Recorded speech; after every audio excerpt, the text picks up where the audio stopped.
Okay, I checked, and there is a little bit of red on the picture for the honeyburst, but I think I got more than the picture, so probably just an inconsistency in the manufacturing process. All right, what can you do? It's red, it's red. I just couldn't wait for you guys to show up, so I pulled off the back covers without you. So there we go, we've got two full-size Alpha-made Korean pots, and the push-pull just fits underneath the cover. Shielded paint, the cover fit really tight on here and here. And did you notice what's not inside these holes? White buffing powder. A little bit around the edges there, but not all down inside. That's good. I'm going to try to put a little wax on this back surface and clean this up a little bit. They say these shop towels are about the equivalent of a 5,000 sandpaper. So that, with my Simonized wax, sometimes does the deed of just taking out the little swirls, and it's cleaning the surface off as well. And it's going to help while I'm working with it to drop it, of course. Knock on wood, just to make sure that we're still joking. Yep, it will help not to leave so many more fingerprints and handprints all over it as I'm working with it. Make it feel sticky, which I don't like. So we're just going to try this on the back first because it's all open now. Oop. And if there's a measure of success here, we're gonna go and do the sides. Just gonna do these horns up here.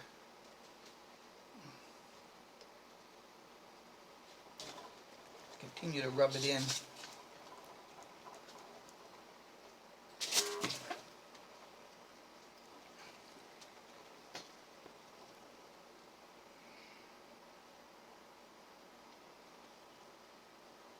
This has an orange chiclet in there.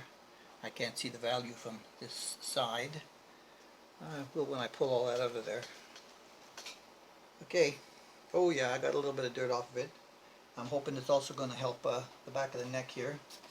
There was definitely some growthiness a little bit on the back of the neck and into the volute, up the back of the headstock.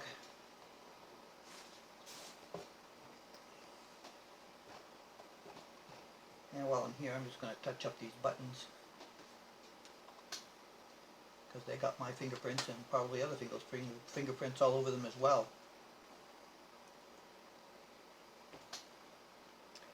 The thickness of the body on this guitar is very similar to the ERT 610. Wiring is very clean.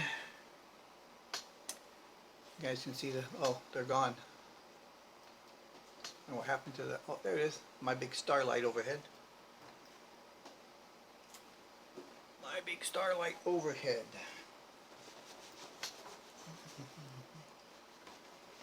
And you know, if there's any little scuffs and stuff, sometimes this will actually take it out. But the trans red is nice. That means the sides are good. It's got the nice belly cut here, and this part of the here is because it's thin, you don't really feel this on your arm that much. Okay, let's try the sides. Okay, yeah, better. So we start from there because between now and whenever I'm going to have to put my hands on it, and they get dirty. So that'll help. That will help. That will help. Oh, and I'll put a picture up. The bridge is on backwards. I noticed that the grooves in the high E is way bigger than the one in the low E, so yeah, the bridge is turned around.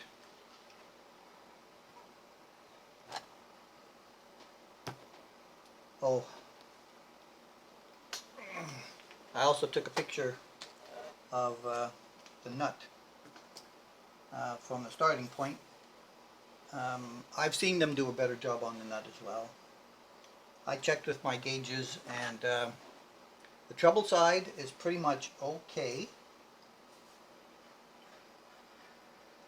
18s, and it's probably, I can't, the angle is bad right now for the yeah, it's about a half a millimeter too high on the D and on the G, but the B and the E, well, the B is up, yeah, about a half a millimeter, but I think the E is okay.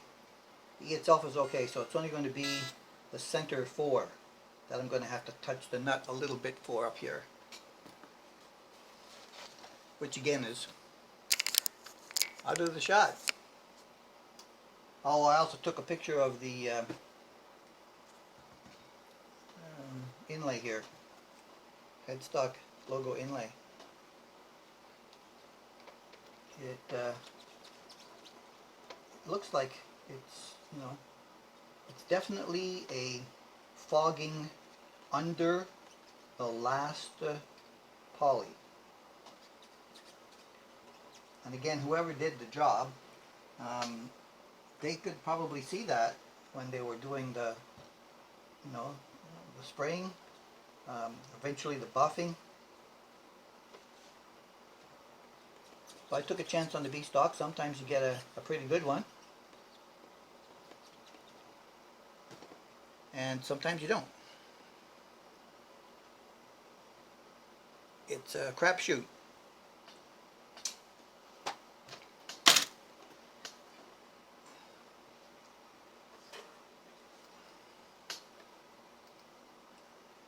And they put a tie wrap in there. Yeah, nice. Nice wiring, nice and clean, very straight, nice and tidy. Alright, I have a confession to make. Last night when I finished playing, I saw this baby sitting here and I thought, lying here, I should do a little something on it before I go up. So I took my files to the nut and got them all exactly where they need to be. I took a little bit of sandpaper, what was it, a 400, and just sanded off the top of the nut because it was looking dark. The graphite nuts, they get a little bit dark gray for some reason, and if you just sand them off, they get a little bit brighter. They're still a dark, you know, white, but they get better looking, because when I was filing the nuts, the dark gray that was in the slots, and it's probably from tarnish from the strings as well. I don't know how long they've been on this thing. You end up with black goop in your dust, and so I just use a toothbrush to clean all that out, and then I just polished all off with the 400 sandpaper. I loosened the strings, took off the tailpiece, put in the roller bridge, and I was right in my assessment that the roller bridge saddles sit quite a bit higher than the regular V-groove pneumatics. I mean, this is not a terrible bridge that they have on this thing. It's got the spacers, little nuts on the back. It's interesting. It makes them quite stable, actually. And if, you know, this was filed properly, it would be a reasonably good, you know, V-groove pneumatic. And for that reason, I'm going to save it. This one was actually filed properly for the big string over here and the thinnest string down there, and it was installed this way, pointing towards the headstock, and my thickest string was in the smallest one, so it was reversed in the position. So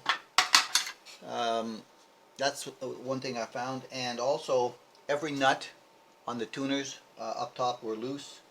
The screws on the back were almost fully secure, but you know, a half to a full turn on them was well. But what I was surprised was that when I started to loosen the strings to take off the tailpiece, my D was wobbling all over the place. I'm going, what the hell? And then I just did it with my fingers.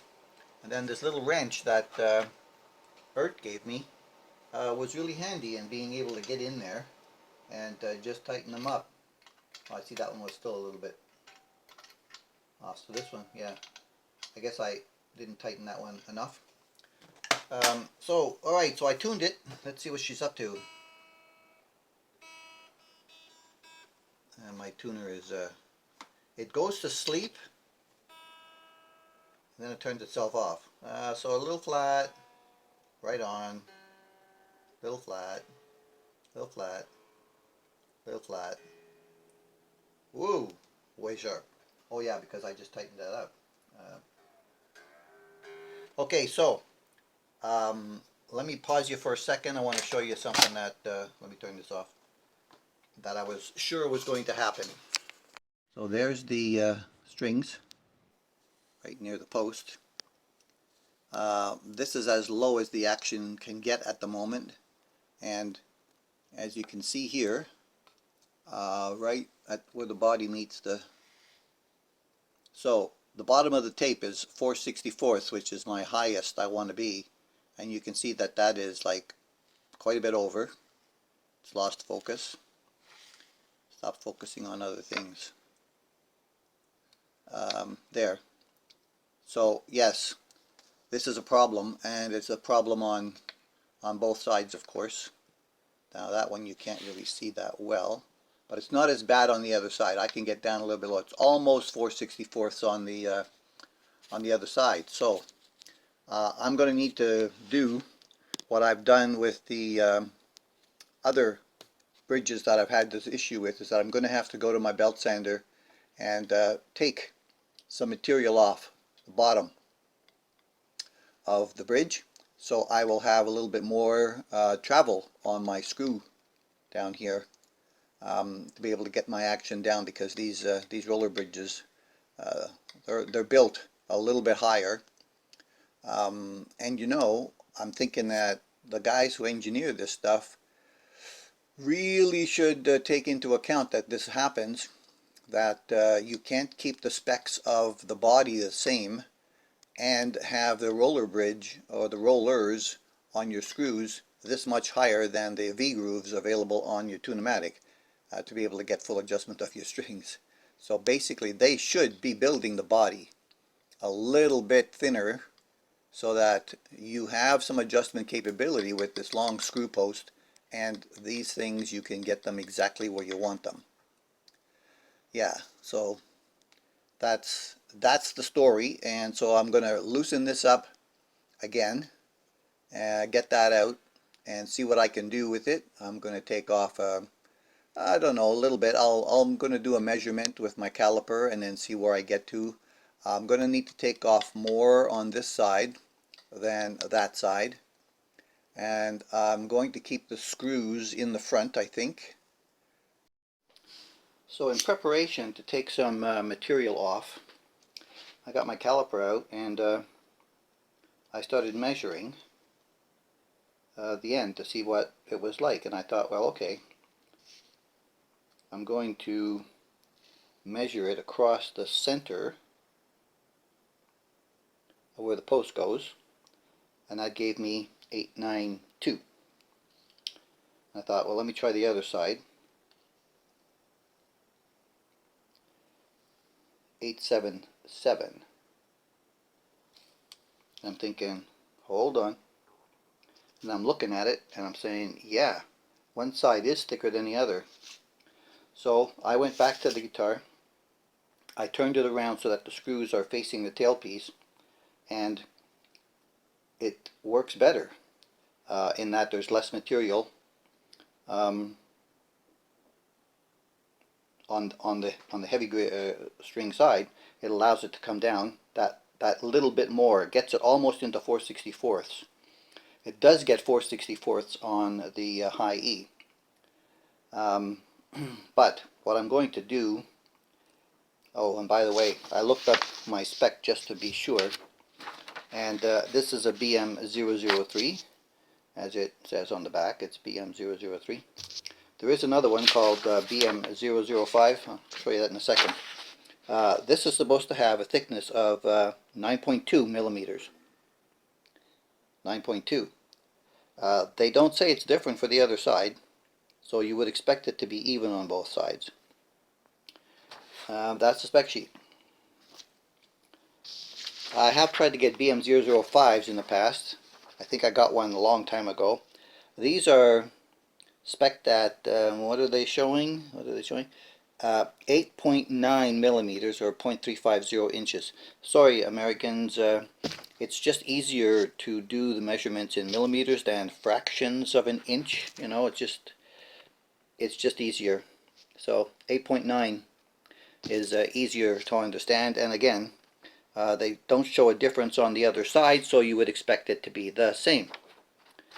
Then I tried to buy some BM005s from sources in China, and they sent me BM003s, and I'm going, I ordered 5s. They go, they're the same.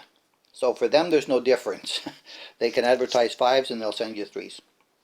So because it works better with the screws facing the back, I checked and I can access the back as well with the screwdriver. I have 320 on my belt sander here. I'm just going to take the chrome off the bottom and take a little bit of material here, so I have to take less off of both sides if I use it pointing towards the back. And for me that's good because it's less work and less risk of damaging chrome up the side, even though I do it very carefully. A coarser one will chew this up too quickly. I'm going to use earplugs because this makes a little bit of noise. I'll mute all the noise that I'll be doing with this. So I'll be doing a little bit on each side, and as I take some off, I'm going to measure to see how many millimeters I'm going down. So I'm going to do the small end first because it's going to be the least amount. So what I do is I go on my belt, both sides. I don't like to use it up against the piece here, because what happens is it makes it bounce back and forth. So I like to use it up here in the free space, and I can get a little bit of pressure there and change the angle. And I can look at it and see if I've got it flat or not. This has been a part of my learning experience. So besides my reading glasses, we just need to add some extra protection here. I sometimes wear gloves, which I keep around here, but for this I need to use my hands. Alright, here's where the noise will be taken out of the video and probably sped up a certain amount for you.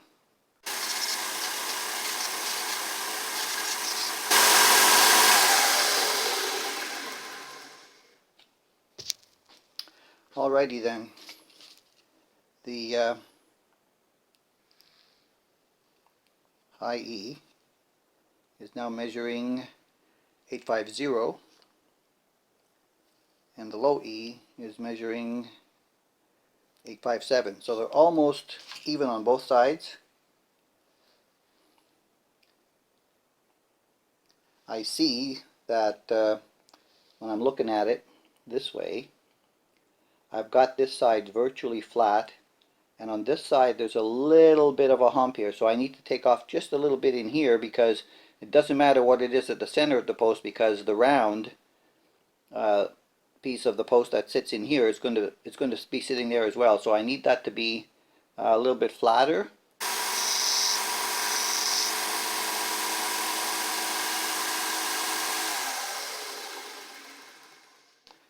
Okay, didn't take much, and now we have the bottom done off, and I believe that's going to give me the depth that I need to be able to do the job. I am so happy I have those tools now. Let me see how that looks. It looks good. There she's down. Yeah, I'm going to be able to get some height adjustment now. So here's my process. All I do is loosen the strings, capo them so that they don't go running all over the place on me, and then just put these studs back in the screw holes, hold them in place, start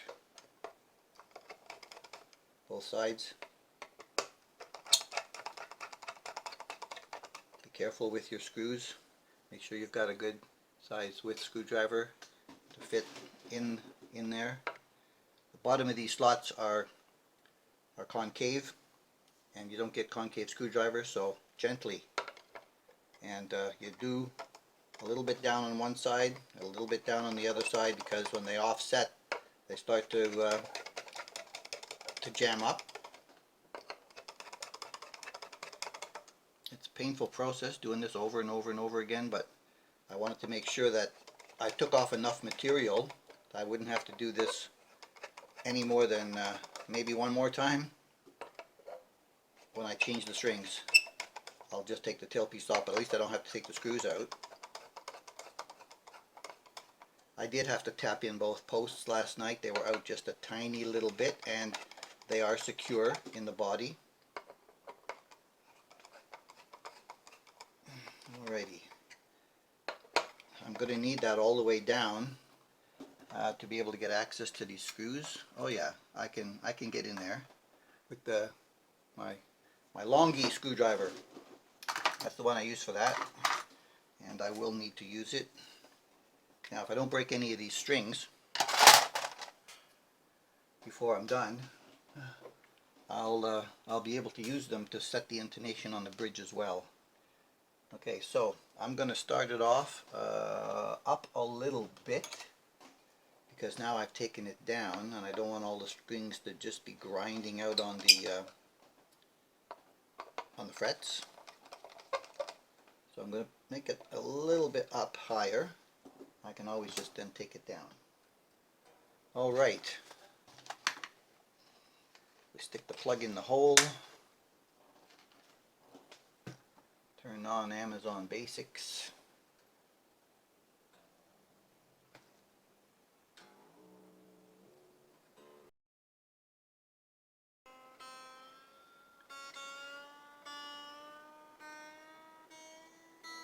Just about every set I break is always that one. Alright, so let me get down here and see how I'm doing. Oh yeah, back in the ceiling again, so what do I do with that? Oh, there it is. Now I'll have some down adjustment and see how close I can get to where I need to be. Oh, I'm all the way down again. Darn. I didn't take off enough. I thought for sure that would be enough. I thought for sure that would be enough. It's closer, but it only went about halfway down from what it was. Now I should be able to get, yeah, okay, so this side is just under the 4 by a tad. So my efforts are not finished doing this. I'm going to go off and do this again, and when I get back, presumably I'll be able to get the height adjustments that I'm looking for.